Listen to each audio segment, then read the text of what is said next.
Hi friends, இந்த நாளை ரொம்ப இனிமையாக, ஹாப்பியாக, ஹெல்த்தியாக, ஜாலியாக ஸ்டார்ட் பண்ணுங்கள். இன்றைக்கி விளாக் பார்த்தீங்கன்னா ஒரு க்ளீனிங் விளாக் தான் வந்து ஷேர் பண்ணியிருக்கேன். பொங்கல் வர்றதுனால அடிக்கடி க்ளீனிங் வீடியோ போடுற மாதிரி தான் இருக்குது. பொங்கலுக்கும் இன்னும் ஒரு 4 நாள் தான் இருக்குது. அதுக்கடையில் எல்லா க்ளீனிங் ஒர்க்கையும் முடிச்சிடலாம் அப்படின்னு சொல்லிட்டு தான் இந்த வீடியோ நான் ஷேர் பண்ணியிருக்கேன். இதுக்கடையில் ஒரு சிஸ்டர் ரொம்ப நாளாக வந்து கம்பு தோசை ரெசிபி வந்து கேட்டிருந்தாங்க. அதை நான் போடணும்னு நினச்சேன், மறந்து போயிடுச்சு. இவ்வளோ லேட்டாக போடுறதுக்காக ஒரு சாரி. இந்த ரெசிபி வந்து 1 கப்பு வந்து கம்பு எடுத்துக்கோங்க. அதில் 1/4 கப்பு அளவுக்கு உளுந்து. நீங்கள் வந்து அரிசி சேர்க்குறதுனாலும் அதிலேயே வந்து 1 கப்பு கம்பு, 1 கப்பு இட்லி அரிசி, 1/4 கப்பு உளுந்து அந்த மாதிரி சேர்த்துக்கலாம். நான் இன்றைக்கி அரிசி சேர்க்காம தான் வந்து செஞ்சுருக்கேன். இது ரெண்டும் சேர்த்து ஒரு 6 மணி நேரம் நல்லா ஊறணும். நல்லா ஊறினதுக்கப்புறம் கழுவிட்டு மிக்சிலேயோ கிரைண்டர்லேயோ நீங்கள் போட்டு அரைச்சிக்கோங்க. நல்லா நைஸாக அரைச்சிக்கோங்க. அரைச்சதுக்கப்புறம் இதை ஒரு பாத்திரத்தில் மாற்றி தேவையான அளவு உப்பு சேர்த்து நல்லா கையை வச்சு நல்லா கரைச்சிக்கோங்க. இது வந்து டக்குன்னு புளிச்சிரும். அதனால் நீங்கள் எந்த ஒரு மில்லட் ரெசிபி செய்கிறதா இருந்தாலும் கொஞ்சமான குவான்டிட்டியில் வந்து செஞ்சுக்கோங்க. ஏன்னா ஒரு நேரத்துக்கு யூஸ் பண்ணுற மாதிரி செஞ்சுக்கோங்க. இது டக்குன்னு வந்து புளிப்பு ஏறிடும். அதனால தான் நான் சொல்கிறேன்.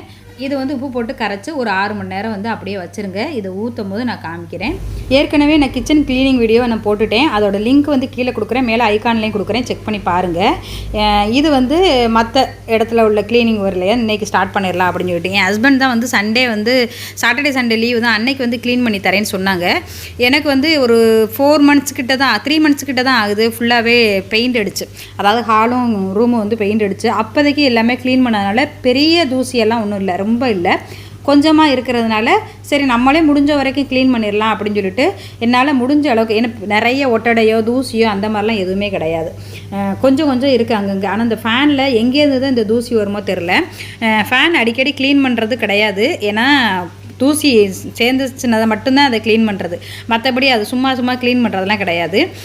ரோட் மேலே இருக்கிறதுனால எங்கள் வீடு வந்து ரோடை பார்த்து இருக்குது. அதனால தூசி எங்கேருந்து தான் வருதுன்னு தெரில. இந்த ஃபேன்லேயும் பார்த்தீங்கன்னா அவ்வளோ தூசி. அதையும் தட்டி விட்டுட்டு அப்படியே தொடச்சாச்சு. அதே மாதிரி இந்த கதவு கபோர்டு இது எல்லாமே வந்து தொடச்சிடலாம்னு சொல்லி அதை எல்லாமே தொடச்சிக்கிட்டு இருந்தேன். இந்த செல்ஃபில் உள்ள அதாவது கிளாத்லாம் இருக்கு இல்லையா, ட்ரெஸ் எல்லாம் மடித்து வச்சுருக்கேன். அதெல்லாம் வந்து ஆல்ரெடி நான் வீடியோ எடுத்துட்டேன். உங்களுக்கு கொஞ்சம் டிலேயாக வரும், பொங்கல்லாம் முடிச்சு தான் வரும்னு நினைக்கிறேன். ஏன்னா அது முன்னாடியே நியூ இயருக்கு முன்னாடி எடுத்த விலாகு. அதை ஷேர் பண்ணுறதுக்கு சுத்தமாக மறந்து போச்சு.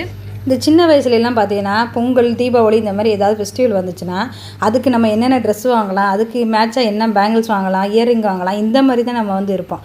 இப்போல்லாம் பார்த்தீங்கன்னா மேரேஜுக்கு அப்புறம் அதை எப்படி க்ளீன் பண்ணுறது, இதை எப்படி க்ளீன் பண்ணுறது, இது எந்த நாள் வந்து பண்ணலாம் அப்படிங்கிற மாதிரி மைண்டு வந்து ஓடிக்கிட்டே இருக்குது. நம்மளுக்கான செல்ஃப் கேருங்கிறது சுத்தமாக கிடையாது. ஏதாவது விசேஷம் வந்து எப்பட்றா இதை முடிக்க போகிறோம் அப்படிங்கிற மாதிரி தான் இருக்கும். எனக்கு என் ஹஸ்பண்ட் வந்து ஃபுல் அண்ட் ஃபுல் வந்து சப்போர்ட்டாக வந்து ஹெல்ப் பண்ணி கொடுப்பாங்க எல்லா வேலையுமே. அதனால எனக்கு பெருசாக தெரியாது. ஆனால் இதே வந்து தனியால் பண்ணும் போது எல்லாருக்குமே அது கண்டிப்பாக கஷ்டம் தான். வீட்டில் ஒரு 4 பேர் இருக்கோம் அப்படின்னா அட்லீஸ்ட் அதில் 2 பேராவது அவங்க வந்து இந்த வேலையை ஷேர் பண்ணிக்கிட்டாங்க. வீட்டில் உள்ள பெண்களுக்கு கொஞ்சம் ஹெல்ப்ஃபுல்லாக இருக்கும். ஏன்னா இது பெருசாக என்ன இருக்குது அப்படி ஈஸியாக சொல்லிடலாம். ஆனால் அதை செஞ்சு பார்க்கும்போது அதோட கஷ்டம் வந்து தெரியும். அதனால் முடிஞ்ச வரைக்கும் உங்களால் என்ன ஹெல்ப் பண்ண முடியுமோ, சப்போர்ட் பண்ண முடியுமோ அதை பண்ணுங்கள். இந்த ஃபோட்டோ பார்த்தீங்கன்னா என் பையன் +2 டிஸ்ட்ரிக்ட் லெவலில் 2nd வந்ததுக்காக விஜய் வந்து ப்ரைஸ் கொடுத்தப்ப நாங்கள் வந்து போய் எடுத்த விளாக் தான். சென்னைக்கு போயிருந்தோம். அப்போ அதோட வீடியோவும் நான் போட்டிருக்கேன். உங்களுக்கு லிங்க் வேணால் கீழே கொடுக்குறேன், செக் பண்ணி பார்த்துக்கோங்க. நான் காமிக்கக்கூடிய இந்த ஃபோட்டோ பார்த்தீங்கன்னா பாப்பாவோட பர்த்டேக்கு அவங்க ஃப்ரெண்டு வந்து கிஃப்ட் பண்ணது. இது என்னோடய ரிசப்ஷனுக்கு எடுத்தது. இது நாங்கள் கேரளா போயிருந்தப்போ எடுத்தது. இது 2 பேரும் வந்து சின்ன வயசில் கொடைக்கானல் போனப்போ எடுத்தது, என் பையனும் என் பொண்ணும்.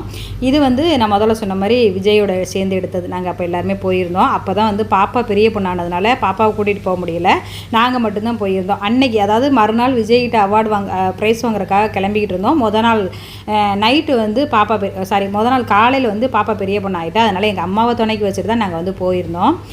நிறைய ஃபோட்டோலாம் என்கிட்ட இருக்காது, கொஞ்சம் ஃபோட்டோ தான் வச்சுருப்பேன். அதுவும் இந்த ஃபோட்டோலாம் முன்னாடி உள்ளதான் கிடந்தது.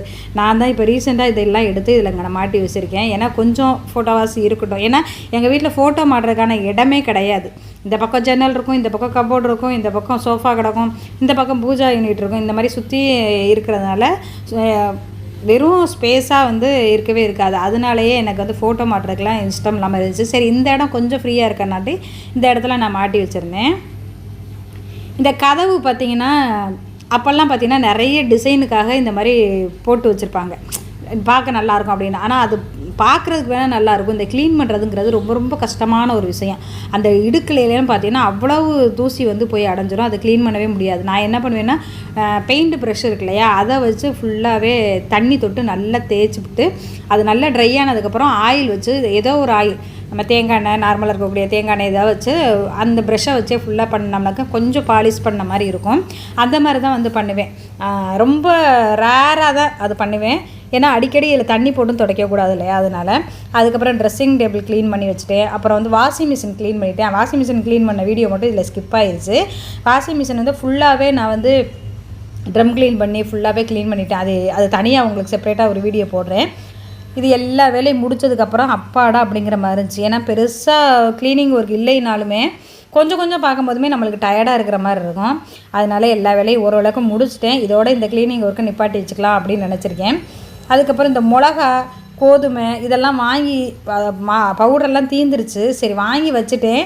ஆனால் அது காய போடுறதுக்கு வெயில் இல்லை, நல்ல பனியாக இருக்குது. அதை விட காற்று பயங்கரமாக அடிக்குது. எங்கேயுமே நல்ல வெயிலே இல்லை. நீங்கள் பார்த்தீங்கன்னா தெரியும். நான் மொட்டை மாடியில் கொண்டு வந்து தான் போடுறேன். ஆனால் அந்த அளவுக்கு வெயிலே இல்லை, பார்த்தீங்கனாலே தெரியும் உங்களுக்கு. சரி இருக்கிற வெயிலில் கொஞ்சம் கொஞ்சமாவது அதை காய போட்டு எடுக்கலாம் அப்படின்னு சொல்லிட்டு அதை காய போட்டேன். மாடியில் வந்து மிளகாயை காய போட்டேன். ஏன் அப்படின்னா மாடியில் வந்து மிளகா காய போட்டால் குரங்கு எதுவுமே பண்ணாது மிளகாங்கிறதுனால. மற்றதை வந்து மாடியில் போட்டால் ஒரு கோதுமை, கேப்பை இதெல்லாம் வந்து மாடியில் போட்டு வந்தோம்னாக்கா குரங்கு வந்துச்சுன்னா அவ்வளோவையும் வீணாக்கிறோம்.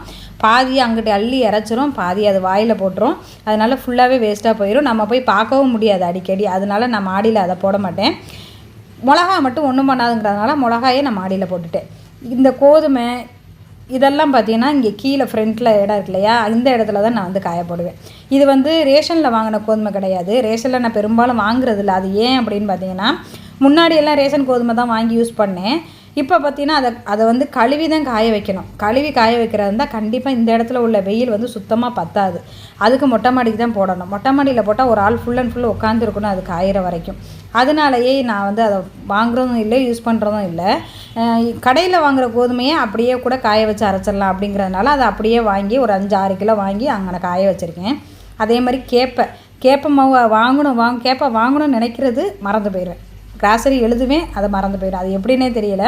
சரின்ட்டு இந்த தடவை கரெக்டாக ஞாபகமாக வந்து ஒரு 1.5 கிலோ அளவுக்கு கேப்பை வாங்கிட்டு வந்தேன். அதையும் கழுவி அப்படியே காய வச்சிடலான்னு சொல்லி ஒரு பக்கம் அதையும் காய போட்டேன், கோதுமையும் காய போட்டேன். இந்த பக்கம் பார்த்திங்கன்னா மஞ்சள், விரலி மஞ்சள் இருக்கு இல்லையா, அதுதான் விரலி மஞ்சள். நான் எப்போவுமே வந்து ஒரு 1/4 கிலோ அளவுக்கு வாங்கி காய வச்சு மிஷினில் கொடுத்து அரைச்சி வச்சுக்குவேன். அப்போ தான் வந்து எனக்கு குக்கிங்க்கு ஃபுல்லாகவே நான் அதான் யூஸ் பண்ணுவேன். பவுட்ரு ரெடிமேடில் வந்து அதாவது கடையில் வாங்கி நான் யூஸ் பண்ண மாட்டேன். ஃபுல்லாகவே நான் வந்து அரைச்சி தான் நான் யூஸ் பண்ணிக்குவேன். இந்த மிளகாயை பார்த்திங்கன்னா காம்பெல்லாம் கட் பண்ணிவிட்டு தான் நான் வந்து அரைப்பேன். ஏன் அப்படின்னா இதில் வந்து நிறைய வேஸ்ட்டு மிளகாயும் இருக்கும். காம்பு போடுறதுனால சீக்கிரம் கலர் சேஞ்ச் ஆகிரும். இது பார்த்தீங்கன்னாலும் தெரியும். நான் ஃபுல் மிளகாயும் ஆஞ்சிட்டேன். பாதி ஆஞ்சிக்கிட்டு இருக்கல என் ஹஸ்பண்டும் வந்துட்டு அவங்க பாதி க்ளீன் பண்ணி கொடுத்துட்டாங்க.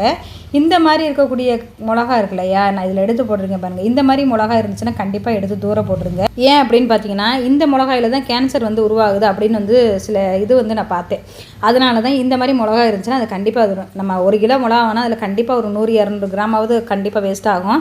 அதை பார்த்தீங்கன்னா ஃப்யூச்சரில் நம்மளுக்கு தான் அது ப்ராப்ளம் ஆகும். அதனால் அது போட்டுட்டேன்னா இதெல்லாமே வேஸ்ட்டு தான். இதை ஃபுல்லாக தூக்கி போட்டுடலாம்னு சொல்லிட்டு இதை ஃபுல்லாக எடுத்துட்டேன். ஏன்னா இதெல்லாம் ஒன்று ஒன்றா நம்ம புறக்கி பார்த்தா மட்டும்தான் தெரியும். முன்னாடிலாம் அப்படிலாம் கிடையாது. மிளகா வாங்குவோம், காய வைப்போம், அரைப்போம், அப்படி தான் எல்லார் வீட்லேயும் இருக்கும். இப்போல்லாம் ஒன்று ஒன்றா புதுசாக சொல்கிறாங்க. வேறு வழி இல்லை, நம்மளும் அதை ஃபாலோ பண்ணி தான் ஆகிற மாதிரி இருக்குது. ஒரு வழியாக என் ஹஸ்பண்ட் வந்தோடனே இந்த கோதுமை, கேப்பை, மஞ்சள் இது 3 மட்டும் அரைச்சிட்டேன். அந்த மிளகா வந்து அந்தளவுக்கு காயலை. அது இன்னும் ஒரு 2-3 நாள் நல்லா காய வச்சா தான் மிஷினில் அரைப்பாங்க. அதனால் இதை மட்டும் அரைச்சிடலான்னு சொல்லி இதை மட்டும் அரைச்சி வச்சாச்சு. இது 2 நாளாக நான் காய வச்சேன். ஆனால் உங்களுக்கு வீடியோவில் நான் 1 நாள் தான் காமிச்சிருப்பேன். 2 நாள் இந்த கோதுமை, மஞ்சள், கேப்பை இது எல்லாமே காய வச்சுருந்தேன். இது ஒரு வழியாக அரைச்சி முடிச்சாச்சு. இதுக்கு இப்போ தான் விடிவு காலம் கிடைச்ச மாதிரி இது எவ்வளோ நாளாக நானும் எடுத்து வச்சுருக்கேன். அதே மாதிரி சீயக்காய் தூளும் நான் அரைக்க கொடுத்துருக்கேன். அது வந்து நாளைக்கு தான் வந்து வாங்கிக்க சொல்லியிருக்காங்க. அதனால் அவங்ககிட்ட கொடுத்துட்டு வந்தாச்சு. அதுவுமே ரொம்ப நாள் ஆச்சு. தையல் மிஷினில் கொஞ்சம் நூல் லூப் அடிக்குது, சவுண்டு ஓவராக இருக்குன்னு என் ஹஸ்பண்ட்டை சொன்னேன். என் ஹஸ்பண்ட் வந்து என்ன சின்ன சின்ன ரிப்பேர் வேலையெல்லாம் நல்லாவே பார்ப்பாங்க. அது எந்த ஒரு ஐட்டத்தாக இருந்தாலும் சரி, ஃபேனு, அதுக்கப்புறம் தையல் மிஷினு, லைட்டு, ஃபேன் ரெகுலேட்டரு, சுவிட்ச் போர்டில் உள்ள பிரச்சனை, இந்த மாதிரி எதுவாக இருந்தாலும் அவங்களே பார்ப்பாங்க. ப்ளம்பிங் வேலை எல்லாமே அவங்களே பார்க்குறதுனால அவங்ககிட்ட இருந்து சில விஷயத்தை நானும் கற்றுக்கிட்டேன். நானுமே ஓரளவுக்கு பார்ப்பேன். அவங்க இருந்தால் அவங்க எனக்கு பார்த்து கொடுத்துருவாங்க. சப்போஸ் அவங்க இல்லை அப்படின்னா அதை நான் பார்த்துக்குவேன். இதுக்கிடையில் பார்த்திங்கன்னா இந்த கம்பு தோசை மாவு பார்த்திங்கன்னா நல்லா பொங்கி வந்துருந்துச்சு. இதை தண்ணி வேணும்னா கொஞ்சமாக கலந்துட்டு நம்ம எப்பவும் போல் தோசை ஊற்றுற மாதிரி தோசை ஊற்றினா சூப்பரான கம்பு தோசை வந்து ரெடி ஆயிரும். நம்ம நார்மலாக ரைஸ் தோசையே ஊற்றி சாப்பிடாம இந்த மாதிரி மில்லட்டில் சேர்த்துக்கிட்டா உடம்புக்கும் ரொம்ப நல்லது. எந்த ஒரு க்ளீனிங் வேலையும் பார்க்குறதுக்கு முன்னாடி கிச்சனில் பார்க்கக்கூடிய மெயினான வேலை சமையல் வேலையை முடிச்சிடணும். அதுக்கப்புறம் ரெகுலராக பார்க்கக்கூடிய எல்லா வேலையும் முடிச்சுட்டு தான் க்ளீனிங் ஒர்க் வந்து ஸ்டார்ட் பண்ணணும். அந்த வேலையும் பெண்டிங் வச்சுட்டு இந்த வேலையும் பெண்டிங் வச்சுட்டு பார்த்தோம்னாக்க எல்லா வேலையும் அப்படியே நிற்கும். அதனால் ஒவ்வொரு வேலையாக அந்தந்த டயத்துக்கு பிரித்து நம்ம பார்க்கணும். இந்த விளாக் உங்கள் எல்லாருக்குமே பிடிச்சிருக்குன்னு நினைக்கிறேன். பிடிச்சிருந்துச்சுன்னா லைக் பண்ணி சப்போர்ட் பண்ணுங்கள். இதே மாதிரி நெக்ஸ்ட் வீடியோவில் மீட் பண்ணலாம். அது வரைக்கும் பை.